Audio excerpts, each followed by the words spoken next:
This is episode 255 of the Homeowner Show. Whether you're DIY or looking to hire, we're here to bring you the best information and options for you and your home. My name is Craig Williams. Welcome to the show. We're so glad you guys could join us tonight. Back in the studio, sans Kevin. So some of you might be excited about that. But we have some really cool guests in the house, some familiar faces and some new faces. We got Steve Spoon from Victory Insulation, and we got, I'm going to make sure, do I say your name right? Tara Daley? That's correct. All right, Tara Daley from Design Works. How you guys doing? Good. Yeah? Anything new going on in the world for you? Man, we are just in our prime season, right? So while everybody's sweating at home, That's right. my good season, right? That's right. You're making igloos for people. Absolutely. But and again, I want to say thank you, because there's nothing better than waking up one morning and you open up Facebook and the first thing it says is Steve was right. Yeah. I mean, that is the best. I mean, that's just like, icing on the cake. Well, yeah, I mean, and that is part of the show. I mean, like, a lot of people don't realize that, like, stuff like that comes up organically all the time because people ask us, even like on the show, people who don't know, like, say about insulation Sure. or air conditioning or plumbing or real estate agents or brokers or whatever it is, like they'll ask us about that kind of stuff all the time, and we'll be like, well, this is what my friend told me about that. Right. So for people that haven't met you before, I'm gonna start here and then we'll come over here. Absolutely. People that haven't met you before, tell them a little bit about who you are and what you do. So, Steve Spoon, I am a, insulation Guru. no, I'm not a guru. But I rather that. You got the beard for it, though. I hate the expert word. I hate that word. But we've been doing all types of insulation for going on almost 8 years now. And we specialize in what other people find hard to do. Right. I've kind of found that niche, right? And I'm starting to get that recognition a little bit. And we do foam, fiberglass, wet, dry cellulose, bat, blown fiberglass. So we do a lot of that, but we do get like calls like Kevin his mom had that barnuminium built, right? Right, yeah. And, he asked me all kinds of different questions and everything. And then the builder gave him a sweetheart deal. And I'm like, Kevin, go do the deal. You're not hurting my feelings. What's best for you and your families? What's right to do? And then later he calls me, he goes, okay, why can't we cool it down? Right. So I get a lot of those phone calls now. Yeah. And there are some great people out there doing this industry. Mm-hmm. And then there's, I always say like the top 10%. Right. And then there's 30 feet of crap. Right. Yeah. And so you start to get a reputation of how to fix, how to understand what's going on. And that's kind of what we do in the nutshell. And I think I enjoy that part of the job a lot more than I do just, you need 3 inches of insulation, you need this, that, and the other thing. Yeah, rather than just like the minutia of it. Like, exactly. The relationship part of it. Absolutely. Yeah. Absolutely. All right, Tara, so like, tell us a little bit about who you are and what you do. I feel like Arnold Schwarzenegger in that kindergarten comedy, who is your daddy and what does he do? It's like, The best. That's a whole nother show. The best at what she does. Let's just put that out there front. So I'm Tara. I'm the owner of Design Works, and next month will be 21 years doing this industry. It's really weird to say that. Did you start at 11? I did. Wow. I absolutely did. Yeah, Just blows my mind. I was prodigy. Yep. So we do everything from custom graphics to whatever you can put that on. So whether it's embroidery, screen printing, engraving, large format printing, pad printing, sublimation, DTG, we do you it. just said a word that I don't know, which is sublimation. What is sublimation? It's a dyeing fabric. Oh. Yeah. So instead of printing a design on something, you actually dye it into the fabric itself. Okay, so like, what's the difference between that? What's the difference between that and like printing it?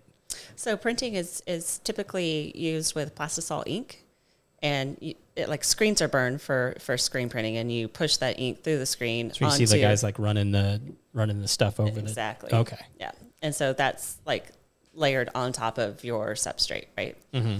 And then it has to cure at a certain temperature, and then that's a typical screen printed shirt. Hence the heat press, right? Mm-hmm. Gotcha. Yeah. Okay. So screen printing, if the ink's not heated to like a certain temperature, it will literally stay wet forever. It will 100% never dry. The ink won't. Correct. That's crazy. So like if you've ever Well, that bought would a be shirt uncomfortable. before and you washed it and half of the design like washed Washed off away? is because it wasn't cured. That's crazy. So what's the perfect temperature for curing ink? It depends on the ink, really. I mean, it could be Okay. because there's different types of ink I for gotcha. what you're printing on, but yeah, Huh. Interesting. it's 300 and something. But Depending on what it is. do you not like have a printer that prints on top of cloth now? Yeah, so that's called a direct to garment, I think is what you're referring to. It looks like a big giant printer, like a desktop printer, and they just feed a shirt through and it'll print like a photograph.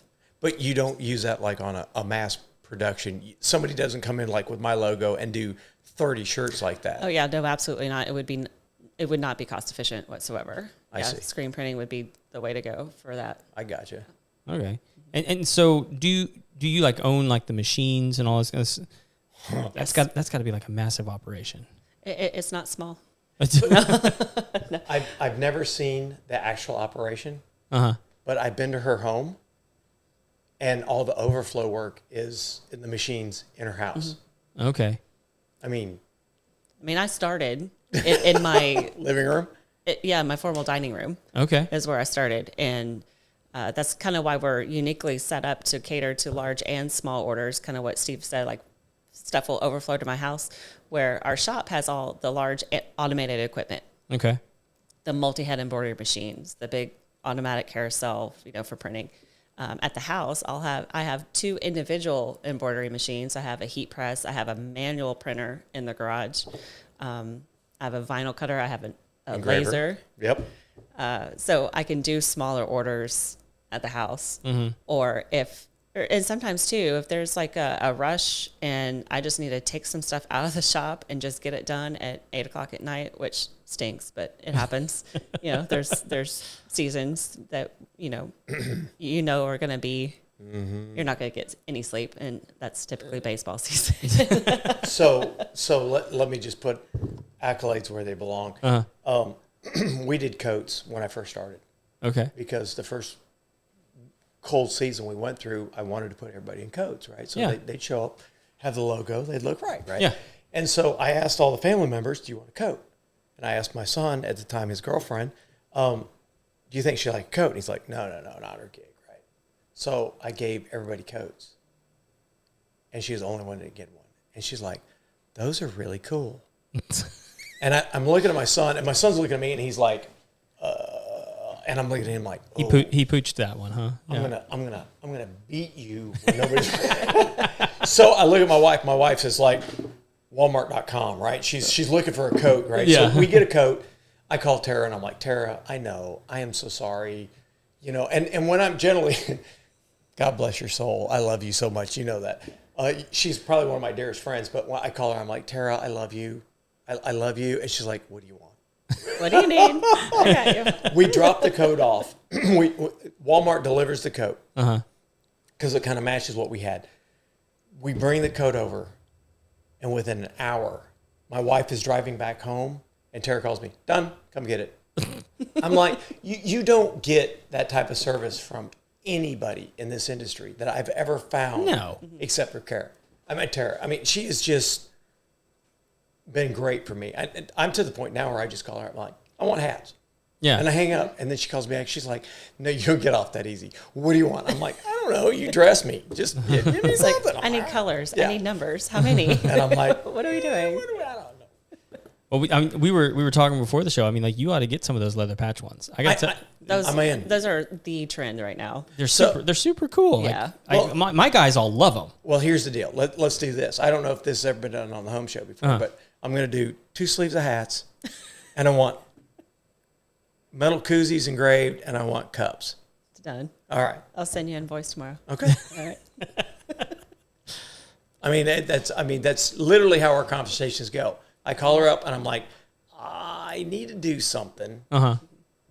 What do you think? And you're amazing. And the knowledge of product knowledge is just, it just dumbfounds me. I'm like, I need to give giveaways. What? And she's like, I don't know. What do you think? And I'm like, I don't know. I don't know. I don't know. And she's like, what do you want to spend? True story, right? It is true story. True story. Yeah. I mean, and Because at the end of the day, yeah. and at the end of the day, At the end of the day. At the end of the day. end of the day, That's right? for you, Kev.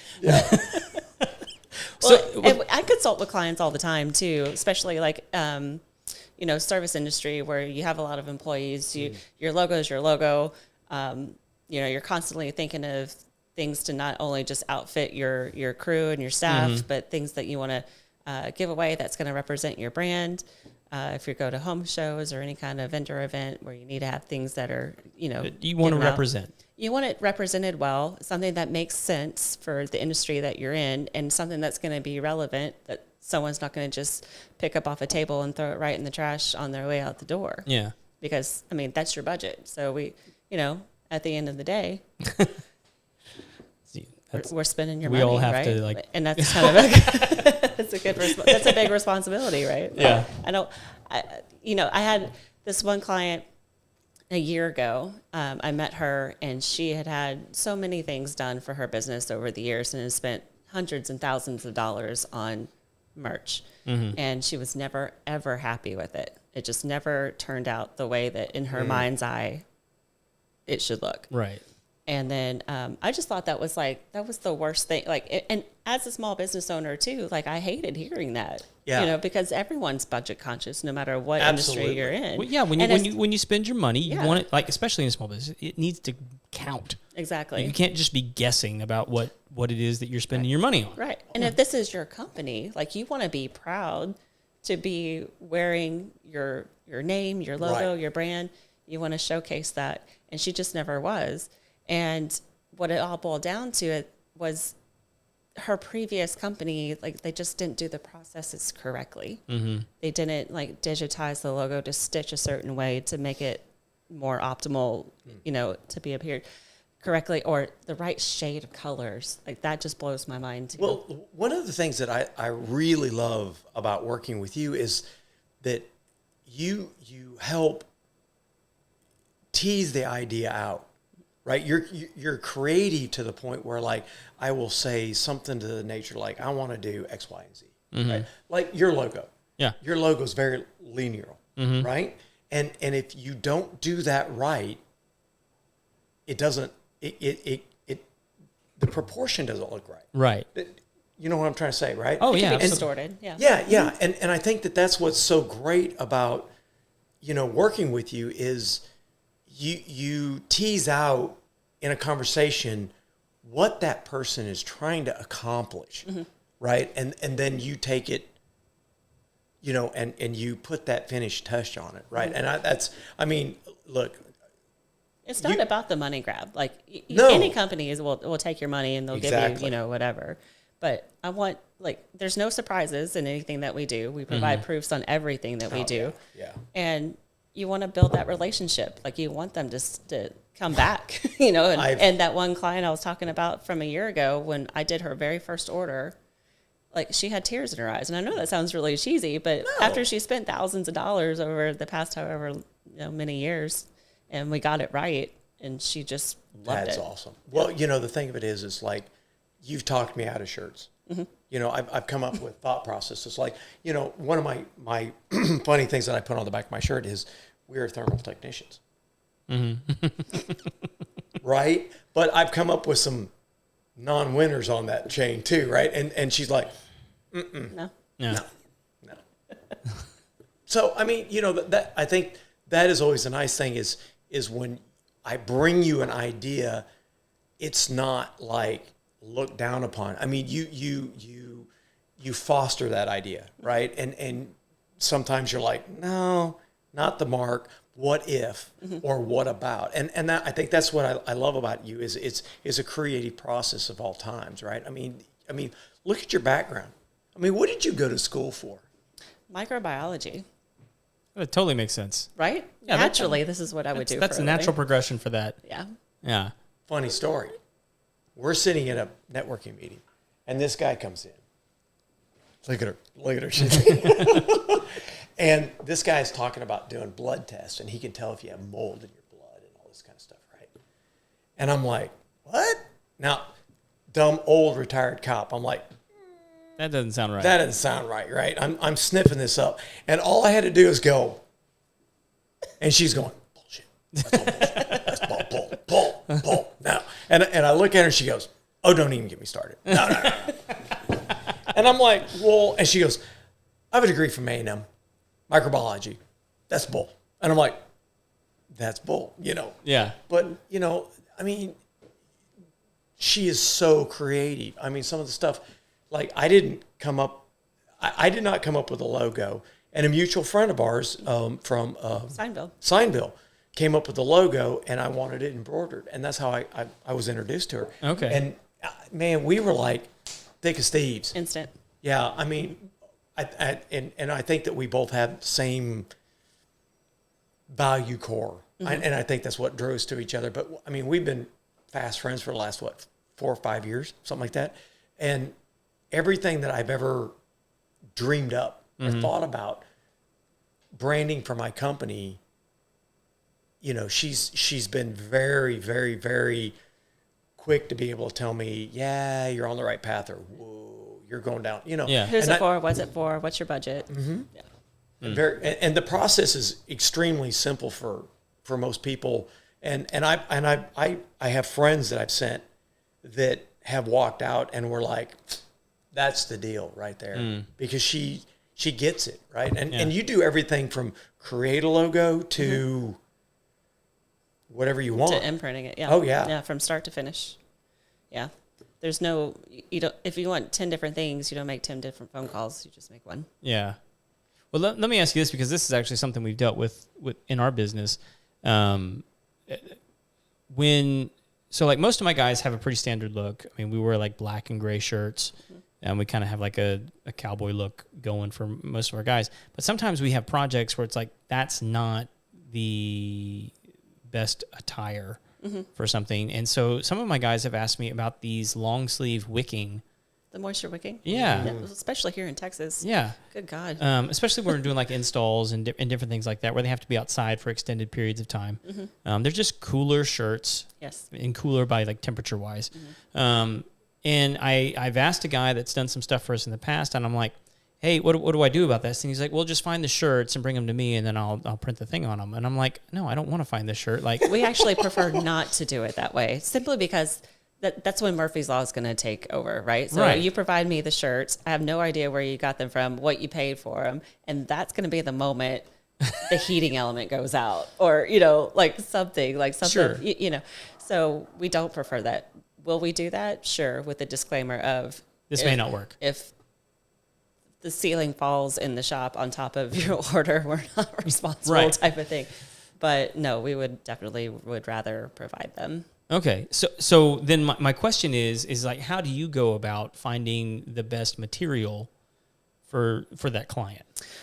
Well, for something like that, I order from so many different suppliers. Like my vendor list is ridiculous, but over the years, you whittle that down to, product and availability and location. So if there's a supplier here in Houston, obviously that's going to be a little bit more desirable because I'll get it the next day. There's no, lead time and transit for materials and whatnot. But it's just over time you learn what brands just perform better. And that's what I will suggest every time. One of the things that my question would be is, do you kind of like understand your customer to the point with, I think this will work better for you because of what you do? Absolutely. Yeah. So perfect example, it's a service industry, and they wanted long sleeve shirts for their guys who are working outside, much like what we're talking about here. And they were getting cotton. And I actually talked them into the moisture wicking shirts because literally they were like $1 or $2 more. They weren't astronomically more than what they were going to spend anyway. And well, and their crew was just elated. Those kinds of shirts are going to last longer than cotton too, aren't they? They should. I mean, depending on what you're doing, sure. I mean, the cotton shirts are going to probably lose their shape over time. They're not going to stand up in a knife fight. I mean, or a foam. They don't last very Everything long. sticks. Nothing to that, really lasts. I know, right? That's why when I call her home, I need T-shirts. She's like, for workers or for you? Workers. Okay. Yeah, I got you. Or even if you're talking about like a higher end brand of material, like if it's Yeti or Adidas or branded bills, you know, Sure, yeah. like think you start asking the questions. Okay, so is the brand important or is the performance important? How far do you want that to go? Like, does it matter if you're gonna get a Polar Camel instead of a Yeti? If it doesn't, then why spend the money? If you want that, and that's the type of clientele that you're giving it to, then yeah, we're going to go the other direction. Yeah. But yeah. Yeah, like for Christmas this year, we got all of our staff new Pearl Snap shirts with the logo on them, and we bought Wrangler because like It's Wrangler. it's Wrangler. Like everyone, I mean, like it's Texas. People tend to like Wrangler. Like they tend to be pretty durable. Although I have some complaints about some of their newer jeans. The vintage jeans that they have now. Have you guys like seen like they're like $60 a pair, and are you wearing them right now? I'm wearing it right now. Yeah. Okay. So here's my issue with them. They are not as durable as the cheaper ones. Because Are they softer? Oh yeah. That's why. and they stretch. Yeah. Well, okay. Some of them stretch. Right. Well, the ones that I've got on do. Yeah. Yeah. But they will you will have the proverbial blowout when you don't need one. Of course. And it's for me, it's been the belt loops. Like the belt loops just come off all the time. And I'm like, what the heck, Wrangler? Like I have pairs of my dad's jeans from the 70s that are Wranglers still intact. But those aren't Wranglers. Those are Dungarees. No, they're Wranglers. they're Wranglers. Do you know the difference? I do. Okay. Well, I threw that out there waiting for you to jump in, right? Instead of just chuckling at me. So You chuckle at me all the time. Here's how I know the Wranglers is my dad has this really odd habit that he has a what do you call it? It's like a seam ripper, and he always takes the leather patch off the back of the Wranglers. It's like I have like you can see where where it was. But that's his thing is he doesn't want the leather patch on. Part of that was he was a bulldogger, and like that patch could sometimes get hung on the saddle and things like that. But anyway, yeah, I digress. So you had asked me earlier about this thing that I have sitting on the table. Yes. I wanted to make sure we get to bring this up. And this is, I'm going to pull this up to the camera so people can see. Okay, does that show up? Let's see. I'm going to turn it that way. Nope. There it is. Old South pickled watermelon rind. And you guys have never had this, right? I've never even heard of it. Yeah. So this is a Southern delicacy. And part of the reason I want to bring this in, I bought a case of these. Yeah, go ahead. And I bought a case of them because it used to be you could buy these in grocery stores on a pretty regular basis. It was usually like on the top shelf with like the pickle aisle, but you just can't find them anymore. So I have to buy them by the case on Amazon, and it usually takes like a week to get them in. The company is still in business, but they're just not selling like in Southern Texas anymore. But my 93-year-old grandmother just passed away 2 weeks ago. And this was something that she taught me to make as an hors d'oeuvre for when I have guests over. It's an old Southern recipe, and it's super simple, and I wanted to share it with people in honor of her. So what you do is you take one of those, and you wrap it in bacon, and then you cook it. Well, everything starts out great with bacon. So, but here's, okay, so like what people don't realize is it says pickled. It's super, super sweet. It's like candy. And so you use thin bacon so that it cooks really quickly, but the sugar in the pickle caramelizes around the bacon, and it creates like just this nugget of just deliciousness.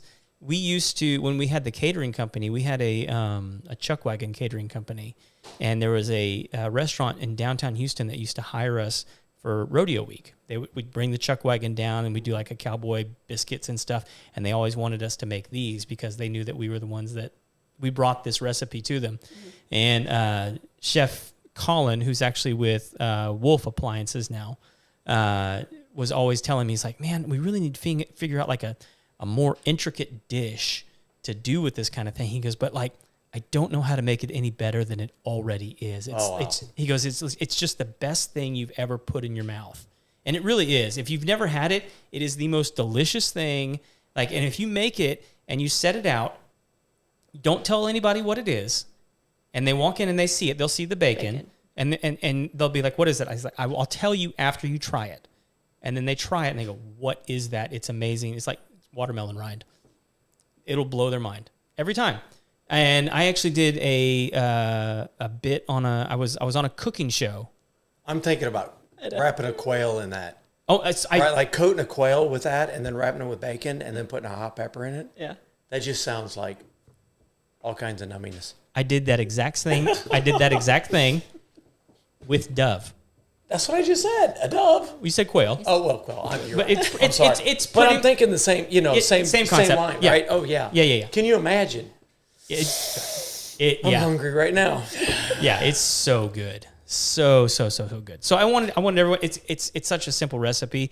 I will tell you one of the tricks to do it to get the bacon to stay is just to cook it. What you do is you take a bowl of water and you soak toothpicks in the water, and then you put the toothpicks through the bacon and the watermelon rind. That way the toothpick doesn't catch on fire in the oven. That makes sense. So you can put it on the grill, but you just got to soak them in water for like 10 minutes.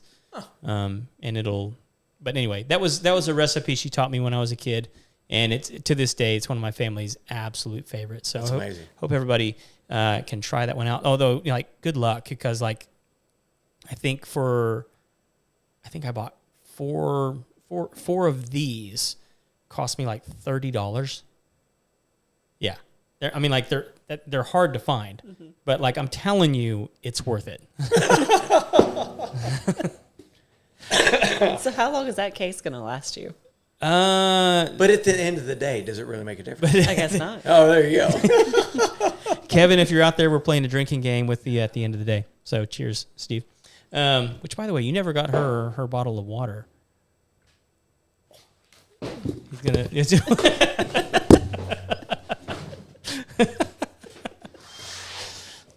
Thanks, All right. Steve. That's right.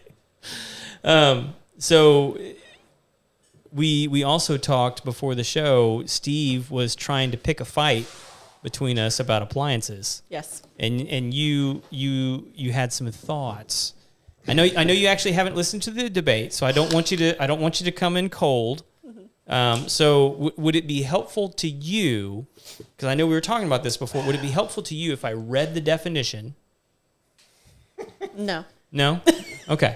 Is that the? No, and I'm going to say no, just because I already have a preconceived. Is this the designer or the microbiologist? I think it's just the stubbornness. The stubbornness of it. Oh, I think it's just the Lord. opinionated side coming out. You have no idea. Here we go. Okay, so give it to me, because you already know where my position is, and my position is really just does it fall underneath the definition, and if so, then I'm fine with it being an appliance. You're not okay with that. No, I honestly would look at it at a case by case basis. So are we talking about? Let's go back to the sinks. Like we were talking about sinks earlier, whether a sink was an appliance. Well, this is why I asked if you wanted to know the definition. Yeah, no, because that's my position. Is I'm just gonna fall back to the definition. I don't care about the definition because I already have a definition up here. See, and this is my problem. This is my exact problem with Kevin. He's like, I don't care about the definition. I'm like, okay, definitions matter, right? I mean, as a microbiologist, that has to mean something to you. It does. Right? Yeah. So why not? Why don't you want to know the definition? Folks, this is two Aggies having it out. Okay, so this is okay. A sink. Sure. A kitchen sink with a garbage disposal attached to it. That's an appliance. This is what I hear every time. But because it's working, right? Uh-huh. Like it's working for you. A bathroom sink doesn't have anything attached to it. It is just a sink. But it doesn't It is work a for tool. you? It's a tool. But it doesn't work for you. It's a tool. That's not what I asked. But that's my answer. Does it drain water? It's a tool.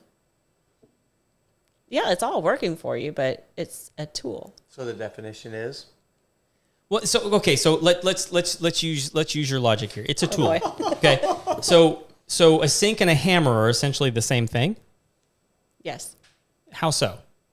I can't pick up a sink and whack anything with it. No, but It doesn't actually do anything. but it does. Okay, so what does it do? Well, it retains water. It drains water. Right? Yeah. Yeah.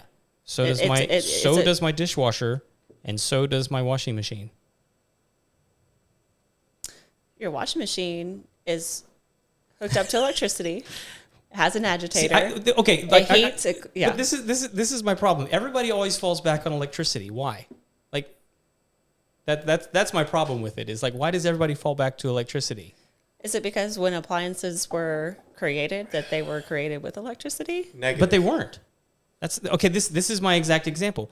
There were washing machines that were hand cranked. Mm-hmm. That's an appliance. Even though it was hand cranked, it was still considered a modern, convenient appliance for the home.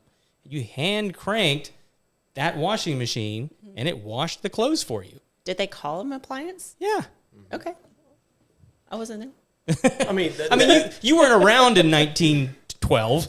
Well, the evolution went from hand crank to gasoline. Right. Well, yeah, that's true. Okay, so like in like ice cream makers. I mean, like the big evolution of ice cream makers, it has got an electric motor rather than a hand crank motor. Oh yeah, it's still an ice cream maker. But again, this is why I think definition. But like this is also like the fight that we're having in our culture, right? Like what is a man? What is a woman? That was like the biggest documentary of 2021. Oh dear God. And like, but like that's the whole point. Is like, well, here's the thing of it, and I know exactly what both of you are saying is the fact that as society progresses, people want to change the definition. Right. Right. Scoot up so people can hear you a little bit. I'm sorry. Yeah, you go. Well, I moved. I got her. I know you got her water. Thank you. Apologize. I think that's at the end of the day, it was a really nice thing to do. Indeed. Damn. You're killing me, Smalls. You're gonna have to hire me an Uber by the time I get out of here. Drink. Oh, thank you. Yeah. Mm-hmm. So, and I agree, but I think that is the problem. Is as society has evolved, they want to change the definition of what things are, right? And I think that goes back to everything, right? Yes. To what an appliance is and or to what a man, woman, or child is. Right. Right. So I think that the default here is in the beginning, it was whatever did something for you, created a service for you. Like right. It drains water, it holds water. Therefore, it does something, right? So the original definition is this is an appliance. Well, okay, so it's a device or piece of equipment designed to perform a specific task, typically a domestic one. Well, I mean, now society has evolved. Mm-hmm. So now the thought process is if you have an appliance, is something powered or empowered to create convenience for you. Yeah. Right. So that's where she went immediately electricity. Right. Yeah. Because that's the base. Right. Well, how about this? How about like back when people used to have ice boxes, like a literal just block of ice that wasn't plugged into anything. Yeah, it was a cooler basically. Exactly. Yeah. It wasn't an appliance back then. Yes, it was. Was it though? Did it do a service? Kept food cool. That's right. right. That's what I'm saying. Like, so how do you go from like having a block of ice in a box to now it being like a refrigerator, freezer? Because it's that's run by appliance. electricity instead of the deal. But the difference is it's still doing the on par. Right? Yeah. On par. It's Maybe still we doing. need to look up the definition of a tool because I keep going back to that. Like things are just Well, a I tool. know a lot They're of an people with aid. They're- tools, but that's not, That is a totally different We might see some pictures of people is the problem. every day. Well, All right, but, so but at the end of the day, right? Okay, so this actually makes a very clear distinction, I think. Anyway, the definition of a tool is a device or implement, especially one held in the hand, used to carry out a particular function.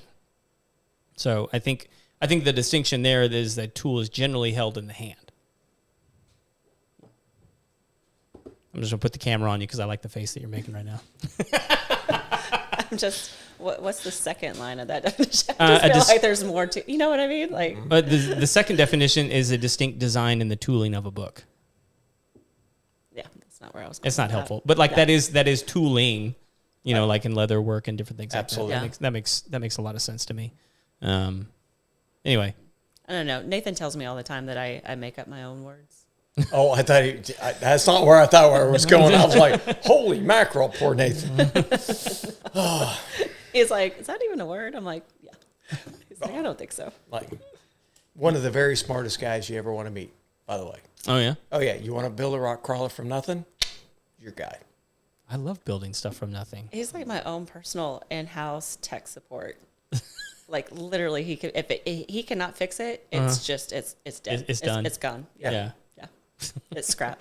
What you're in a rush deal and somebody has to set up the laser printer or the engraver, right? You know, poor Nathan come walking in the door and he's like, oh, okay, I'll do it. You know. He's an engineer for a heavy lift and transport company, Okay. and so Oh, I'm telling you, dude is sharper in attack. It's when he Scary comes smart. home, I'm like, can you help me with this? Can you say the name of the company? Is it Sarens. Sarens? Okay. Like what kind of stuff do they transport? They so they build like levee crossings, move bridges. Oh wow, like big stuff. Yes. Yeah. Wow. Like the amount of weight that they I have no concept of it. I just can't even wrap my head around that. Yeah. So like I had a client over by the airport a few years back, and it was this massive warehouse. I think the ceiling in the thing was probably 50, 70 feet. And the whole business was building custom I-beams. And like he usually had like 50, 60 guys on the floor. Yep. And in the front office, supporting everything that was going on in the warehouse. And I talked to him one day. I was like, dude, you're just building I-beams. Like, how are you operating? Because I saw their inventory. It wasn't much. Right. And I was like, how does this work? And he goes, listen, man, like a custom I-beam, because like there's standard ones apparently, and then there's custom ones. And he's like usually they run for about $1 million. I was like, holy crap. Yeah. Like, yeah, I can understand how you run a business like this. You need to move like 4 I-beams this year in order to operate this business, like to break even. And, the 5th one's just icing on the cake. That's right. And like, because he was telling me, he's like, that's the minimum. Wow. For a custom one. And I'm sitting there watching, like he had me out there because he was infested with black widow spiders just like all over the place. Oh, Lord. And Yeah, I don't do the creepy crawly stuff either. No. Well, Everybody knows who the man is when the flying cockroach and you start to go get the 45. Yeah, I'm just saying, spiders, they don't bother me. If I know they're there, they're fine. But when I think about like what you're saying, just infested with all these spiders, it just took me back to the days of like with my horse and walking through the barn and becoming an instant ninja. just The moment you walk into a cobweb, and you're like, because you don't know what kind of spider it was or where it is. Is it in my hair? I know that feeling yeah. about every other day. Crawling through the attic and all of a sudden, Oh yeah, there's something. Yeah. yeah. So here's what I know is like when people say that they're not bothered by spiders, there is a threshold for where that is true, right? Because like if the spider is like this big, like most people are gonna be like, I can step on that. When the spider's this big, like it becomes a whole different sport. That So let me ask you a question. The bigger the spider, right? doesn't mean the more dangerous the spider. No, correct? not at all. Actually, it's the opposite. Correct? Right. Well, it can be. That can be the case. So. Oh, you're just now gonna like really bust my bubble, and now I'm gonna be like every spider I see that's like the size of my hand. I'm gonna be like, Well, okay. So, but like, it's just here. Yes, that's probably true. Okay. So, and the only reason I say probably true is because we have these, people who trade in exotics, that bring in species from outside of our country. Because some of the most dangerous spiders in the world are from Australia, and they're massive. Because everything there wants to kill you. That is absolutely true. Well, that's why most Australians are like half crazy, right? Because you'd have have to to live be. there. Yeah. I mean, even their alcohol's much stronger than what ours is because you have to live there. Yeah. And you've been there, haven't you? Nathan has. I haven't been to I mean, Australia. name a country Ask her. Name a country, and she's probably been there. Yeah? Like Eastern Europe? Like which one's in Eastern? Because I've been to the Ukraine.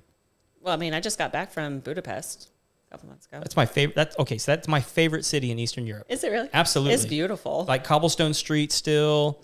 So the Buda side it's incredibly different. Like Buda's on one side of the river, Pest's on the other side, and they're 100% different. It's unbelievable. So have you heard about some of the political stuff happening there? Mm-hmm. It is. They will not talk about it either. Really? It's still like it goes back to, of just centuries of them being taken over, right? Like Hungary literally has never won a battle. Like whoever wanted to come in and invade and take over did. And you were persecuted and killed for talking about political situations at all. And so even though I don't think it's that dire now, but they're part of the UN. And in order to be part of the UN, you had to be a democracy. And some of the things that are happening over there are not the definition of a democracy. And if you ask someone that, a local about what's going on, that's the end of the conversation. Yeah.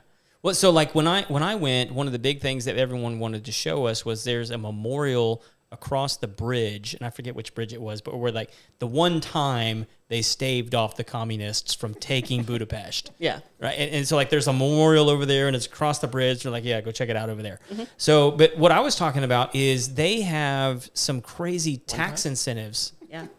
Sorry, what'd you say? The one time. Just the one. Yeah. That's true. It's true. Yeah. It's kind of like Poland.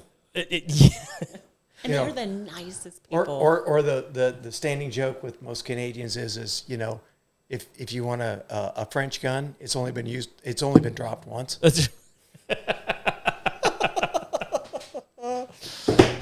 Sorry. So, but one of the things they're doing in Hungary right now is they're offering tax incentives for grandparents who provide childcare for families. Nice. Yeah, right. And so what better people to take care of children? Yeah. No, honestly, right? True. I grew up with my grandparents. That's what's wrong with you. Please. You say that like it's the only thing. Well, at the end of the day. This is a dangerous game, Steve. Oh, I know. You came up with it. No, but so one of the stats that they're seeing across the board, like worldwide, particularly like in China, is a decline in the birth rate. Mm-hmm. And so like they're actually seeing a population decrease happen because people are having less and less and less children. And it's looking to be like a real problem because we're not going to have the workforce to supply the world with the food that they need with the aging population that still exists because people are living longer. Well, why would you have children? If you have a girl, they want you to dispose of it. What? Yeah. In China, I mean. Yeah, absolutely. Yeah. I don't know anything about anyway, Hungary, what they're doing in Hungary is they're providing additional tax incentives, even for people that move into the country, to provide for kids. And so they're going we're going to give tax incentives to the parents, and we're also going to give tax incentives to the direct grandparents because we know that they're probably retired or potentially soon to be retired and going to be helping out with the kids. And if they can show that they're helping out with the kids, we're going to provide them with a tax incentive to do so because we want to encourage families to have more and more and more kids. So it's kind of an interesting thing that they're doing. It is. That no other country has tried out before, and it seems to be working really, really well. Like people are like, oh, like I actually have a financial incentive to have children. Why wouldn't I have children? Well, and the great thing about it is it's not just incentivizing mom and dad. Right. Right? Because, what do we do here in the United States? They freeze your property taxes at 65? Yeah.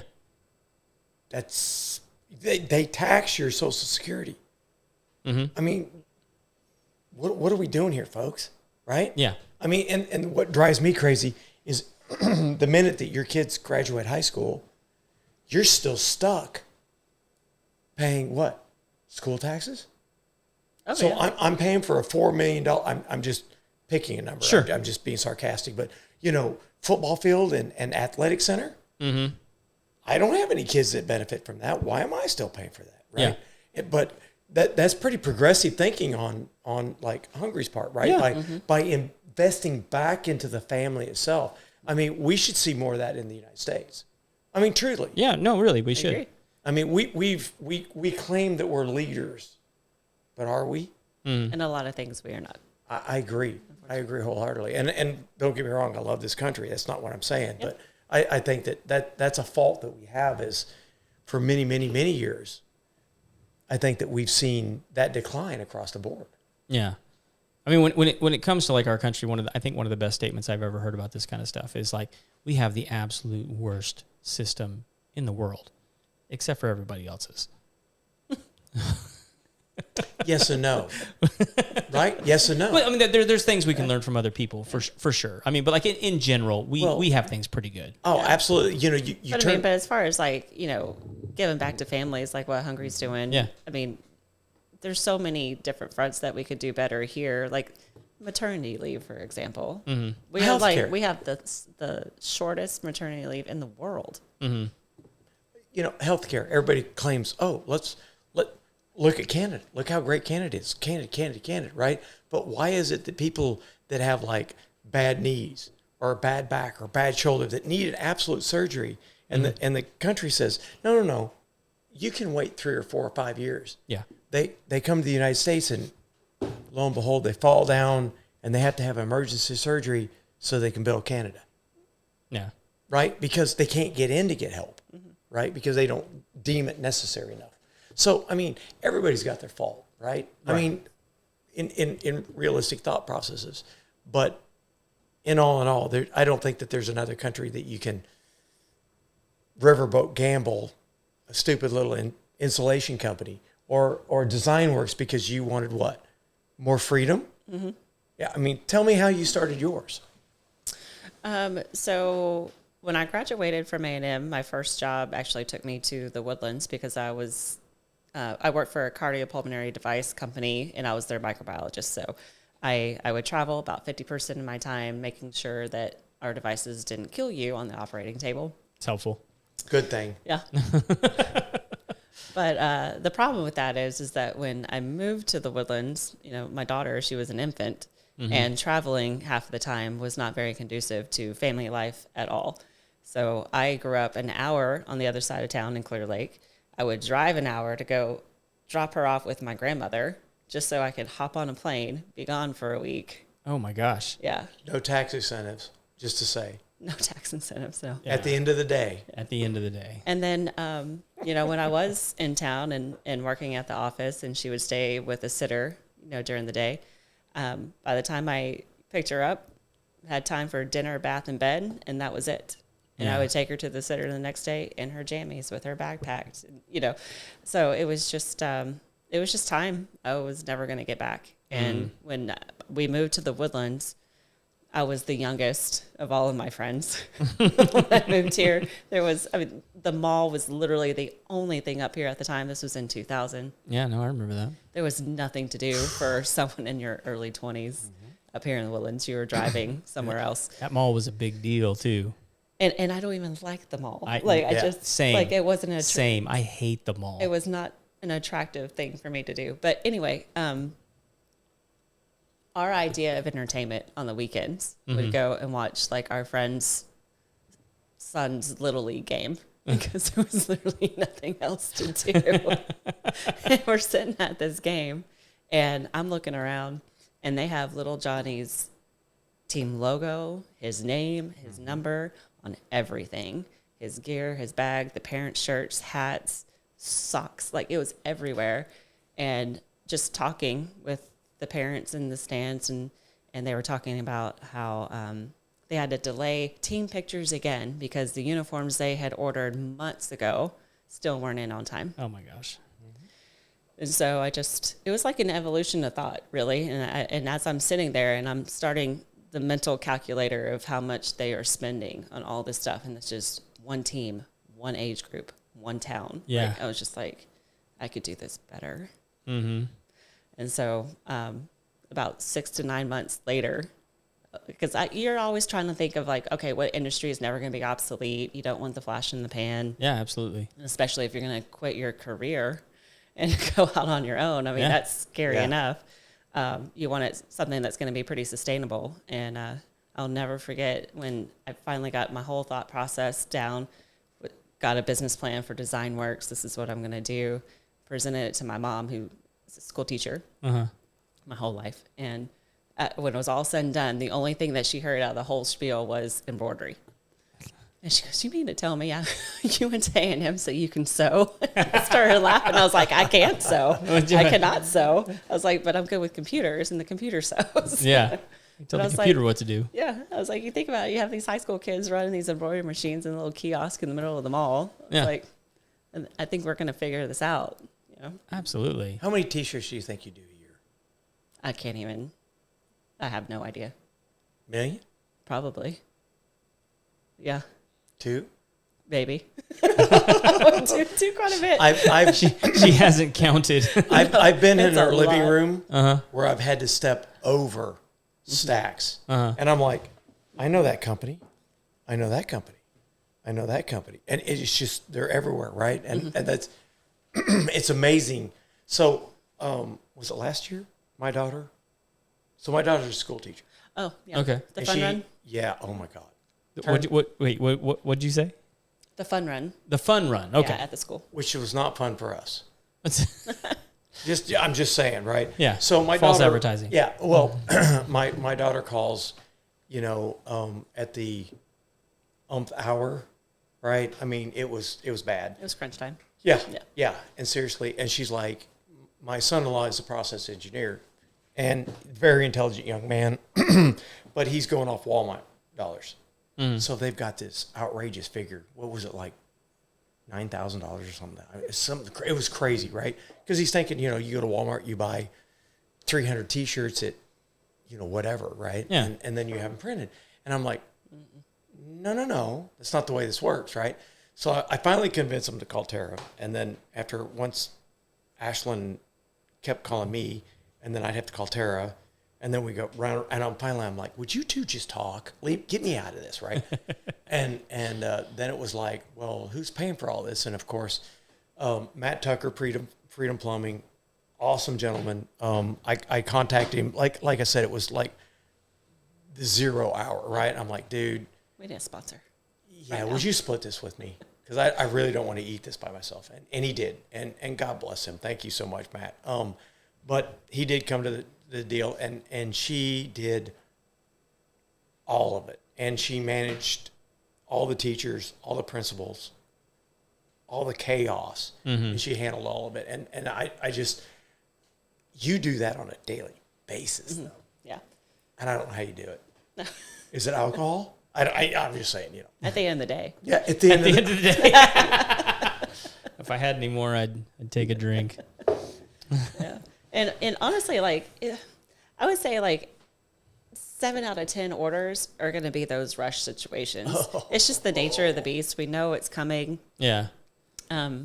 We set realistic expectations on what can and cannot be done. It's like, do you want it or do you want it done right? Yeah. Because otherwise we're not going to do it.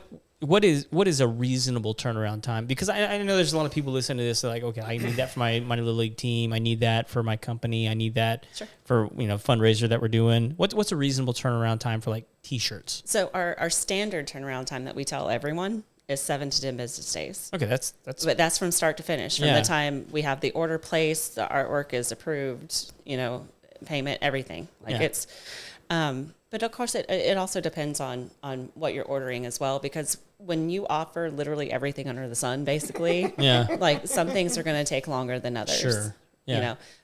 So I mean, we're talking outside of polos and t-shirts and stuff. We're talking plastic water bottles, notebooks. I mean, the list goes on and on and on. Well, and as you make things more complicated, if you on a T-shirt, if you're talking multiple colors, if you talk, The time it takes to print 5 colors as opposed to one, Yeah. it's minuscule. So, but what about if you're doing front, back, sleeve, kind of a deal? Is it the same kind of deal or? No, I mean, it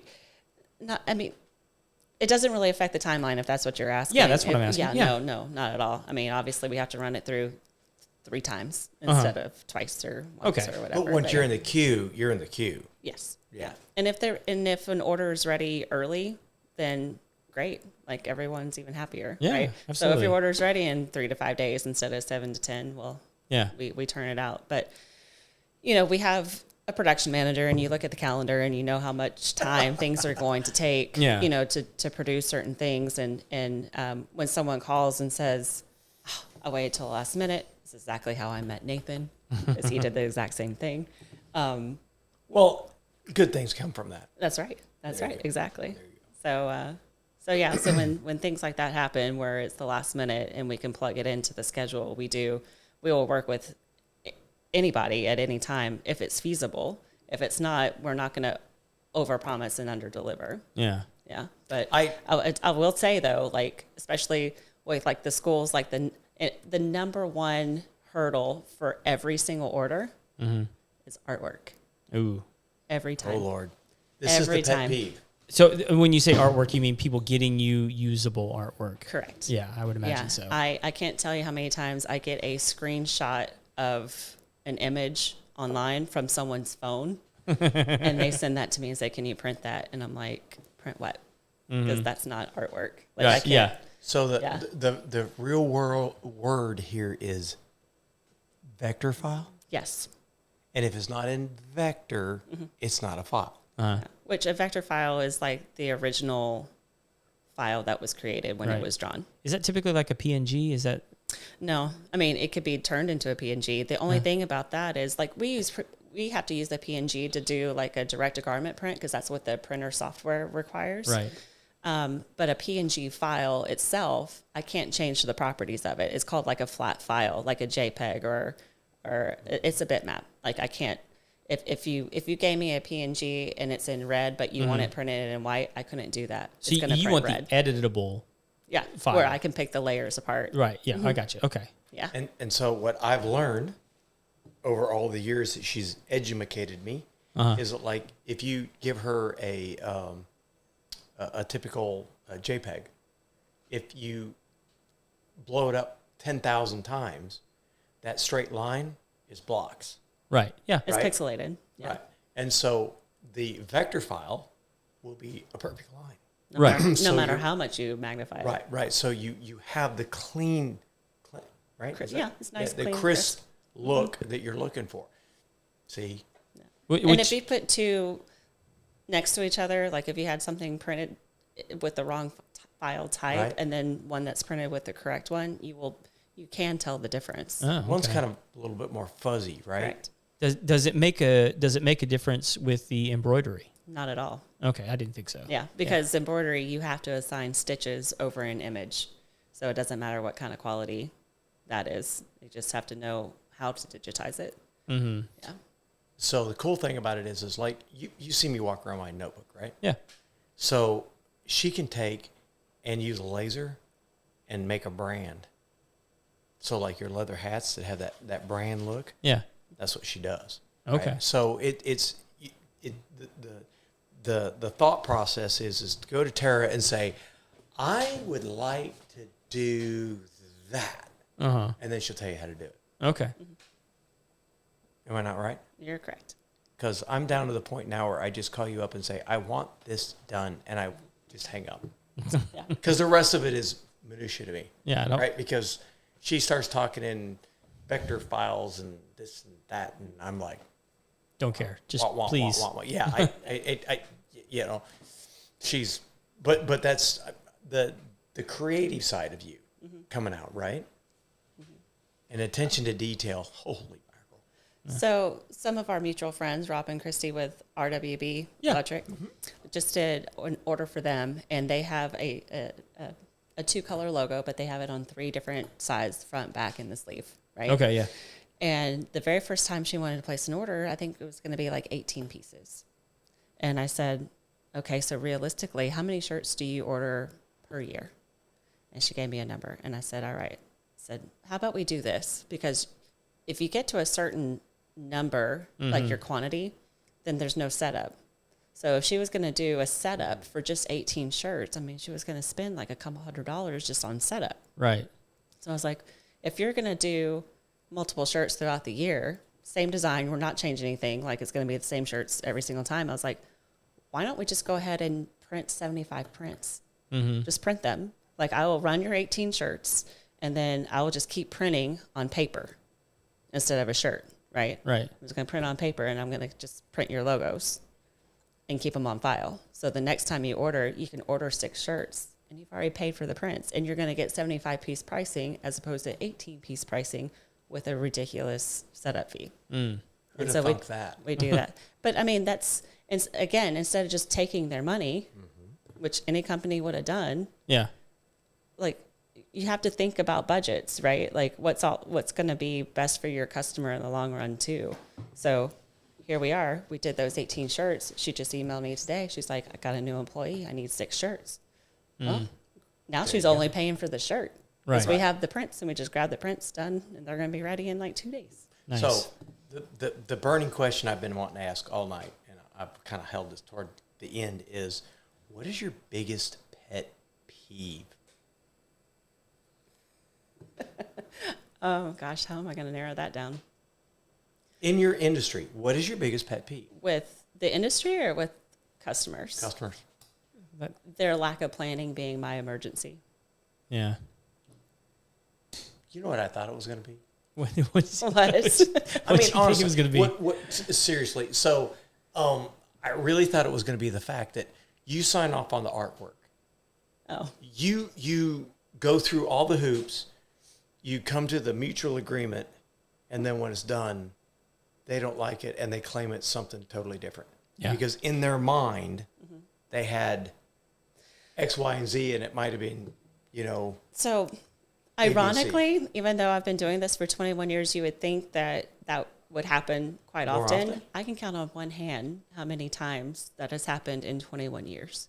And the reason I can is because since we do artwork proofs and people sign off on it, if anybody says boo about it, I'm like, look, like Yeah. this was your opportunity to change anything. It's only the people I hear about then. I think you're speaking of one in particular, but yeah. Yeah. So, Yeah. okay. I thought that would happen more often, and that's why I asked It that doesn't. question. Yeah. Really? Yeah. I'll be. All right, so I got one more thing I want us to talk about before we wrap up, because we're just over the hour mark, and I don't want to. That went fast. Yeah, It right.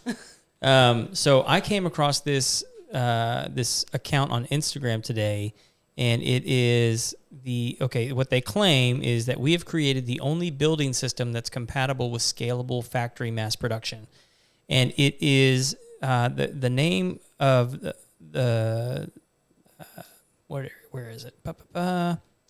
It's called Boxable, but it's Boxabl. And it is a home that you can set up in an hour. And they ship it to you, and then you unfold it. Is it like a tiny home? It is like a tiny home, Okay. but they're modular, so you can stack them and then put them together. And so, like, you guys can look like So you can have a 3-story tiny home? you could.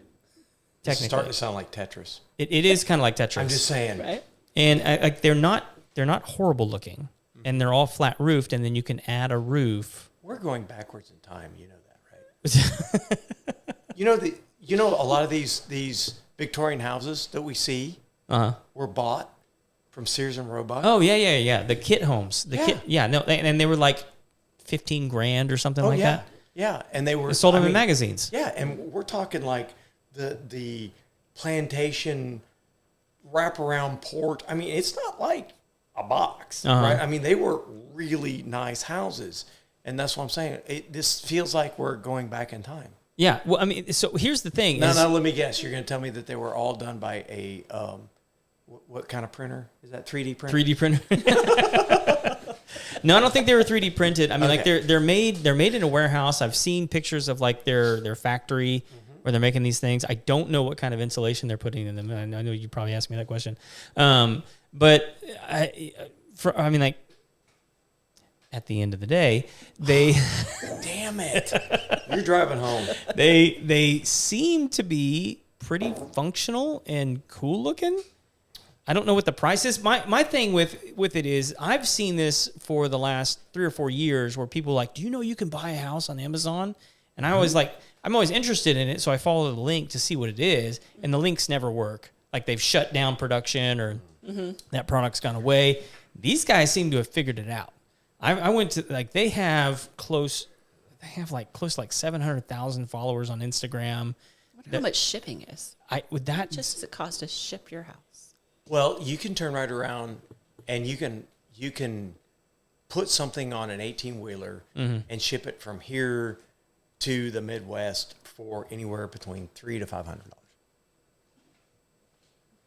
Because freight delivery, right? Right. They're not going to just ship one thing. They're Right. going to put multiple things on that trailer. Yeah. So, in the long run, shipping probably is not horrific. Yeah, no, and they come in like a pretty small package considering it's a house. Yeah, it's Tetris, right? It's Well, like a Lego. and I wish we had a bigger budget here. Then I'd put it up on the flat screen so we could see. Yeah. But when you watch it unfold, it's the craziest looking thing, and it literally just sets up in an hour.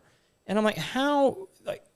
For some of these tiny home communities, which are still a thing, even though more and more people are moving away from them post-COVID, because I think people that got stuck in tiny homes were like, this is way too small. I can't get away from you. That's right.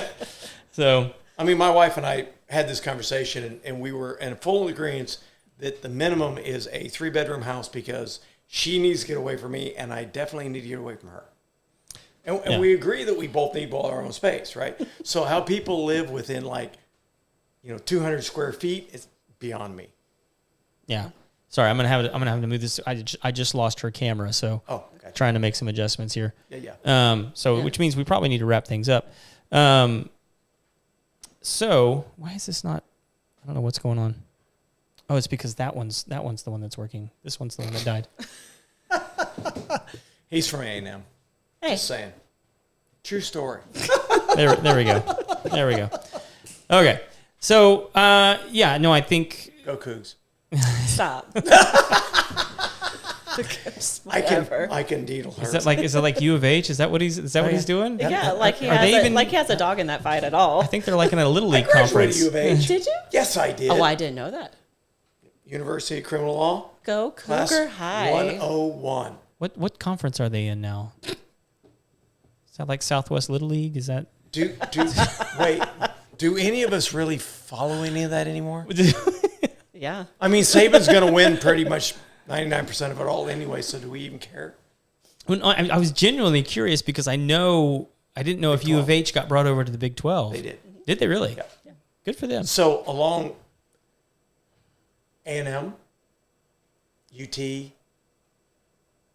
TCU, Oklahoma, one of their biggest places they all recruit from is Houston. Oh yeah, you're talking about the city? So there's been basically an unwritten rule that you can't get in the Big 12 or Big 8 because you would take their recruits away from them. Yeah. That's why U of H has struggled forever and ever and ever. Yeah. So they've had a couple of good teams over the years. Oh, absolutely. Is there the Conference USA? Is that what they were in before? Mm-hmm. Yeah. And Conference USA has some really good talent. It's just you have one or two in this side of the conference and one or two in this side of the conference. They just not, like the Big 8, Big 12, Yeah. Big 10. All right. So before I lose another camera, Yeah. let everybody know where they can get a hold of you. Victory Installation, www.victoryinstallation.com. You can contact us for all your needs for home installation and ventilation. And Tara, where can they find you? Designworksii.com. Okay. And contact phone numbers 281-419-4610. You can shoot us an email, give us a call. We're on Facebook, Instagram. Yeah. Yeah. Easy to get a hold of. Very. Awesome. Yes. Awesome. Well, I'm going to wrap it up. Everybody, thank you so much for joining us for another episode here of the Homeowner Show. I know it was so much better because Kevin and his giant red beard weren't here saying his favorite catchphrase that got Steve a little tipsy. Go ahead, say it. If you haven't yet, hit the subscribe button. Follow us. Go watch the live feed over on YouTube and Facebook. We appreciate everything you guys do to support the show. Until then, in the next episode, we'll see you later.